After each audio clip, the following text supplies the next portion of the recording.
শেষ পর্যন্ত দুলাল ক্যান্সার রোগে আক্রান্ত হয়ে তার পরিবার সকলকে ছেড়ে না ফেরার দেশে চলে গেল। তাহলে এবার দুলালের বউ বাচ্চার কি হবে, কি ঘটতে চলেছে ছোট ভাই ধারাবাহিক নাটকটির 2 নাম্বার পর্বে, এবং 2 নাম্বার পর্বটি কবে আসবে, আপনি কি করলে সবার আগে দেখতে পারবেন, এই সবকিছুর বিস্তারিত আপডেট জানিয়ে দিব আজকের ভিডিওতে।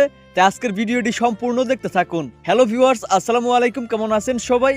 আশা করছি প্রত্যেকেই অনেক বেশি ভালো রয়েছেন। তো বর্তমান সময়ে ইগল ওয়েব সিরিজ ইউটিউব চ্যানেলের সবচেয়ে জনপ্রিয় এবং ট্রেন্ডিং কাপড় নাটক হচ্ছে এই ছোট ভাই নাটকটি। তো ইতিমধ্যে প্রথম পর্বটি প্রকাশিত হয়েছে। যারা এখনো প্রথম পর্বটি দেখেননি দ্রুত দেখে নেবেন, আপনাদের সুবিধার জন্য ভিডিও ডিসক্রিপশন বক্সে লিংক দেওয়া থাকবে। তো প্রথম পর্বটি কতটা ধামাকাদার আর ইমোশনাল হয়েছে আপনারা দেখতে পেয়েছেন। এদিকে দেখা যায় দুলালের ভাই দুলালকে কিন্তু অনেক ভালোবাসে এবং স্নেহ করে, তার ছোট ভাই সকল আবদার পূরণ করে, কিন্তু তার ভাবি এটা কোনোভাবে সহ্য করতে পারে না, তার ভাইয়ের সাথে সবসময় ঝগড়া বাঁধিয়ে রাখে। শেষের দিকে দেখা গিয়েছে এদিকে দুলাল কিন্তু একটি বিষয় গোপন রেখেছে, সেটি হচ্ছে দুলাল কিন্তু ক্যান্সারে আক্রান্ত ছিল, কিন্তু সেটা কাউকে জানায়নি। এবং একদিন হঠাৎ করে দুলাল কিন্তু না ফেরার দেশে চলে যায়। তাহলে এবার দুলালের বউ বাচ্চার কি হবে? আগামী পর্বটি খুবই ধামাকাদার হতে চলেছে, তাই কেউ ছোট ভাই ধারাবাহিক নাটকটির 2 নাম্বার পর্ব মিস করবেন না। তো এখন আর বেশি কথা না বাড়িয়ে আপনাদেরকে জানিয়ে দিব 2 নাম্বার পর্বটি কবে আসবে। তো সেটি জানিয়ে দেওয়ার আগে দ্রুত চ্যানেলটি সাবস্ক্রাইব করুন। আগামী জানুয়ারির 18 তারিখ রবিবার দিন বিকেল 3টা অথবা 3:30 মিনিটে শুধুমাত্র ইগল ওয়েব সিরিজ ইউটিউব চ্যানেলে আপনারা ছোট ভাই ধারাবাহিক নাটকের 2 নাম্বার পর্বটি পেয়ে যাবেন।